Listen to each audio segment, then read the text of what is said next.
So welcome to this lecture on heart failure. We'll discuss basics of heart failure, definitions, classifications, and then we'll try to understand how to diagnose this condition, and then we discuss about the management. So we begin our case discussion here in cardiology, which goes like this. A 68-year-old man who presents to us with a history of coronary artery disease with 3-vessel CABG and hypertension. He presents with worsening cough. Now these are the symptoms which are given: worsening cough, fatigue, and shortness of breath. These are the three important symptoms. He denies of any chest pain. Chest pain is ruled out. Known case of CABG. Presents with if at all he presents with chest pain, then our diagnosis will be related to coronary artery disease. He started sleeping on 4 pillows instead of 2, suggesting that orthopnea, and gasps for breath when trying to sleep, that is paroxysmal nocturnal dyspnea, PND. So in PND, what happens is patient falls asleep, then again suddenly in the middle of the night patient gets up with shortness of breath. Examination of this patient, his vital signs are as follows: temperature is 37 degrees Celsius normal, pulse 80 per minute normal, blood pressure 100/60 normal, respiratory rate 22 per minute normal, and SpO2 is 90% on room air, which is slightly bothersome for us. He has an elevated JVP. This is very important point, which is in clinical finding you have noted. A laterally displaced cardiac left ventricular impulse. So left ventricular impulse, if it is displaced laterally, it's suggestive of left ventricular hypertrophy. Third heart sound causes are many, but in the setting of heart failure, third heart sound is very important because it helps us to diagnose the various etiologies of heart failure. Apart from this, the patient has bibasilar crackles. Crepitations or crackles in the basal areas of the lung signify what finding? Pulmonary edema. Remember pulmonary edema clinically, in your clinic how to diagnose it? Bibasilar crackles. In the base of the lungs you have fine crepitations or crackles, inspiratory crackles. Then we've got hepatomegaly as an important finding with a positive hepatojugular reflux. Now hepatojugular reflex is whenever you try to palpate the abdomen, there is swelling of the jugular veins. This is called as hepatojugular reflex, and bilateral pitting edema is also seen in the legs. So in this setting, this clinical case, we diagnose it as heart failure. Now let us see what are the different points to be noted for your exams. Remember, this lecture is especially for MBBS undergraduates who are preparing for their university exam. But having said that, you can also gain from this lecture by understanding the various insights, memory hooks, and extra edge points, especially for NEET PG and USMLE. So in your MBBS exam, university exam, your examiner expects you to write these subheadings, and your marks which you score are based on these subheadings. For example, if you get an essay question in heart failure, first you'll have to write definition of heart failure, types of heart failure, etiology of heart failure, then you'll have to mention the pathophysiology, then clinical features. Within the clinical features, you should mention symptoms, signs, or any classifications which are present there, or any criteria to diagnose. For example, acute rheumatic fever, we have different criteria. Infective endocarditis, we have got different criteria. So named criteria are there. For rheumatic heart disease, for rheumatic fever, it is different. Rheumatoid arthritis and rheumatology also, we have got certain criteria. All this should be mentioned in clinical features for your essay question. Then you talk about the management. Management includes non-medical management or general measures. That is very important. Many students fail to write that. General measures. Simply general measures also are very important to understand. In your exam, you should mention it so that you get marks. Then within the management, first is general measures, second is pharmacological management, and third is any surgical management or some procedures, interventions. But before that, within the management, you should also mention certain investigations. So management includes investigations and treatment. So we discuss one by one. Definition first. In case of definition, if you see, now this definition is not completely correct. This definition is for MBBS undergraduates who are writing their university exams, not for your PG students or super specialty students. Now in this definition, only functional definition we are mentioning, that the function of the heart is impaired. That is what is heart failure. It's a syndrome in which the heart is unable to perform its functions like providing adequate blood supply to the whole body, and which is associated with circulatory failure. What are the different types of heart failure? Let us try to understand.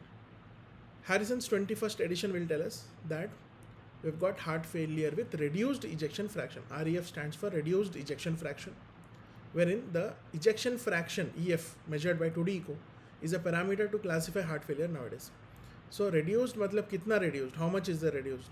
Reduced ejection fraction is ejection fraction less than or equal to 40% is considered as HF-REF criteria to diagnose. Next comes HF. Now this should be HF. Okay, this is HF, not HR.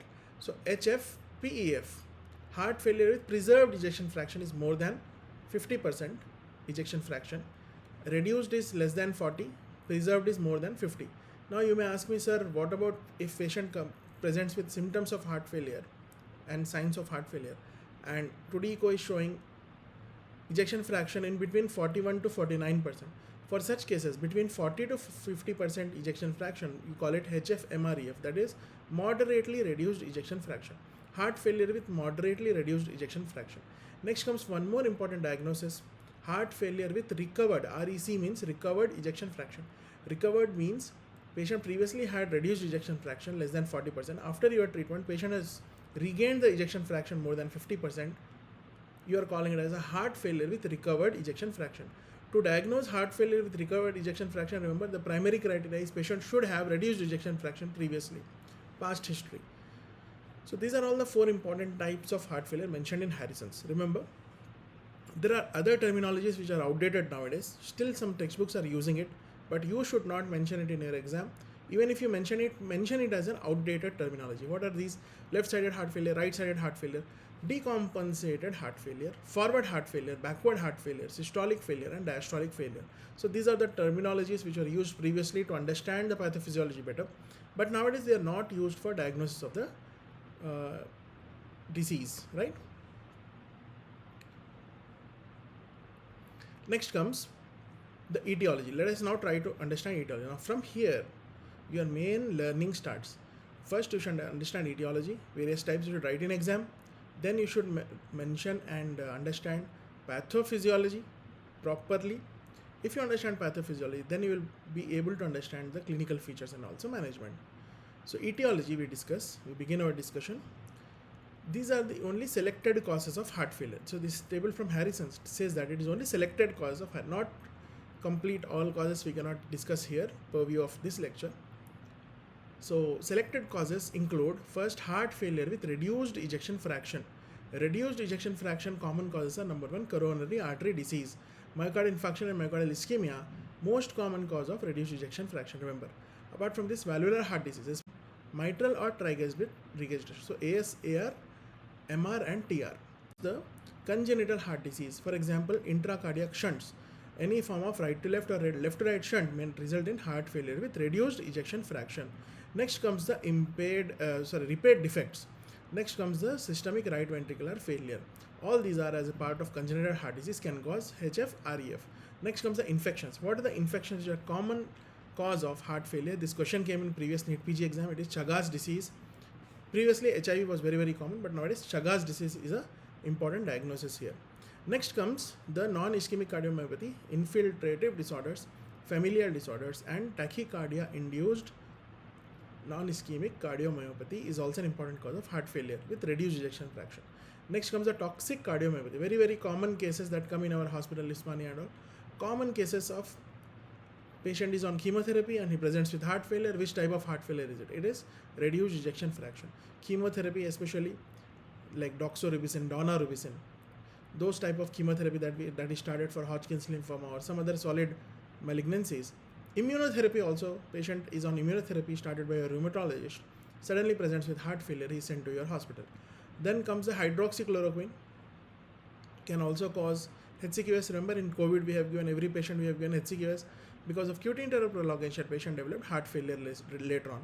Alcohol, very commonly misused drug of addiction. Alcohol may present to you with dilated cardiomyopathy, which causes dilation of the chambers, and this causes heart failure with reduced ejection fraction. Next comes cocaine.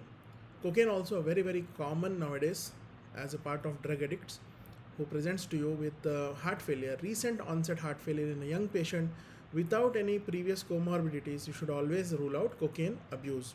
Next comes any lung disease which can cause heart failure. For example, cor pulmonale, pulmonary arterial hypertension. All these can cause the heart failure with reduced ejection fraction. Next comes autoimmune diseases like giant cell arteritis or giant cell myocarditis, and SLE, lupus myocarditis, can also cause heart failure with reduced ejection fraction. Next we discuss preserved ejection fraction. Heart failure with preserved ejection fraction, common etiologies are hypertension. Most common etiology, hypertension. Another second most common etiology is coronary artery disease. So coronary artery disease can cause both reduced ejection fraction and preserved ejection fraction, whereas hypertension is causing preserved ejection fraction heart failure. Next comes the valvular heart disease like MS and AS. Then restrictive cardiomyopathies, especially because of amyloidosis, sarcoidosis, hemochromatosis, glycogen storage disorders can also cause HFpEF. Next comes the hypertrophic obstructive cardiomyopathy, constrictive pericarditis, myocarditis. Obesity is also a result of heart failure, preserved ejection fraction. Aging can also cause senile carditis. Then endomyocardial fibroelastosis. EMF is also one of the important causes of heart failure with preserved ejection fraction. Next we talk about high output failures. Now there are certain conditions where plasma volume is very very high, blood volume is high. Because of this high blood volume, the patient develops heart failure. What are these? Thyrotoxicosis, obesity, anemia, chronic lung disease. You can add one more, pregnancy here. Pregnancy with other comorbid conditions, cardiac comorbid conditions or hematological conditions, and pregnancy with anemia, severe anemia can also present to you with high output failure. Liver, vitamin B deficiency, and myeloproliferative disorders can also present with high output failure. So this is all about the etiology. Let us now discuss pathophysiology.